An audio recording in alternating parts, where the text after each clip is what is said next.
Assalamualaikum warahmatullahi wabarakatuh. Waalaikumsalam warahmatullahi wabarakatuh. Alhamdulillah, wassalatu wassalamu ala rasulillah. Segala puji dan puja kehadirat Allah subhanahu wa ta'ala, juga salawat dan taslim kepada Nabi besar Muhammad sallallahu alaihi wa ala alihi wa sahbihi wasallam. Pada hari ini insyaAllah kita akan sholati jenazah saudara kita, Akhuling. Semoga Allah subhanahu wa ta'ala maafkan kesalahannya, angkat derajatnya, dan juga terima seluruh amalnya.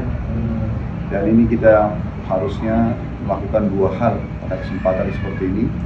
Yang pertama tentunya kita akan sholat jenazah. Dan sholat jenazah kembali saya ingatkan 4 kali takbir. Takbir pertama baca Al-Fatihah tanpa iftitah dan tanpa surah. Takbir kedua baca salawat Ibrahim yang dibaca pada saat tahiyat. Takbir ketiga mendoakan mayyit. Tentu doanya cukup panjang, Allahumma ighfir lahu warhamhu wa'afihi wa'fu anhu sampai akhir. Kalau tidak hafal bisa ulang-ulangi Allahumma ighfir lahu warhamhu. Itu aja diulangi terus sampai imamnya takbir yang keempat. Takbir keempat bisa salam langsung atau mendoakan diri sendiri. Doanya Allahumma la tahrimna ajrahu wa la taftinna ba'dahu. Artinya ya Allah, jangan sampai Engkau mengharamkan kami dari pahalanya, dan juga jangan sampai kami terkena fitnah setelah dia meninggal. Itu yang pertama. Yang kedua, ini tidak kalah penting adalah kita mengambil pelajaran. Beginilah keadaan dunia.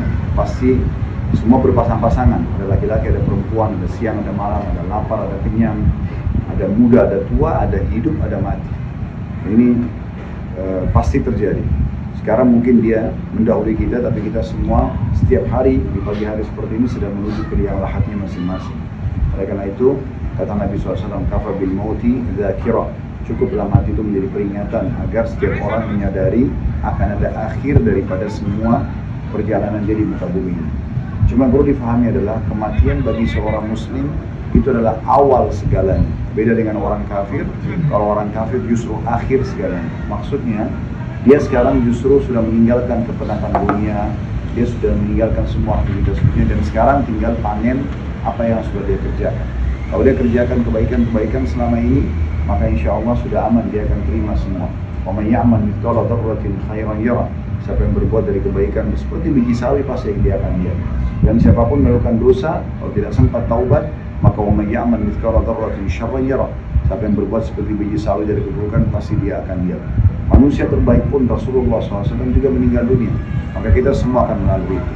Tapi orang kalau meninggal, sekali lagi bagi orang muslim adalah awal segalanya, karena dia sedang menuju kepada apa yang terbaik yang akan dia terima nanti di akhirat sana. Para sahabat Nabi ridwanullah alaihim, kalau seseorang di antara mereka mau meninggal dunia, maka sahabat yang lain datang dan mengatakan berita gembira buat kamu. Orang mau meninggal tapi dibahasakan berita gembira buat kamu. Kenapa? Karena jawabannya mereka mengatakan, karena sebentar lagi kau akan bertemu dengan Allah, sebentar lagi kau bertemu dengan Rasulullah SAW, sebentar lagi kau menerima hasil daripada amal-amal solehnya. Nah, memang itu akan terjadi pada saat prosesi kematian. Jadi ini bukan akhir segalanya, tapi awal segalanya.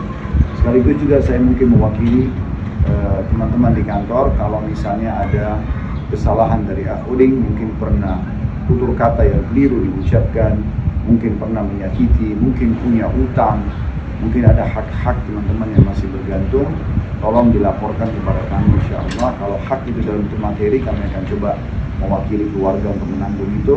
Tapi kalau semuanya kesalahan-kesalahan ya, lisan atau sikap, maka bukakan pintu maaf yang sebesar-besarnya. Karena Allah subhanahu wa ta'ala berfirman, wal afina 'anil nas. Dan orang-orang yang suka memaafkan orang lain, Allah yuhibbul muhsinin. Allah menyukai orang-orang yang berbuat kebaikan.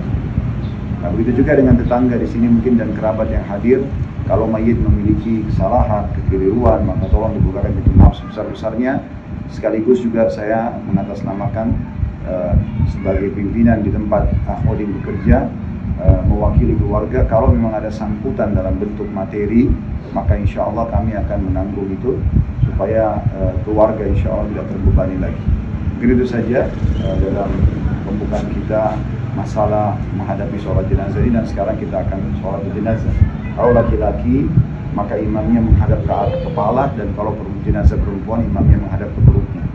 Kita akan sholat sekarang insya Allah. Setelah itu kita akan prosesi untuk mengantar jenazah ke kuburan.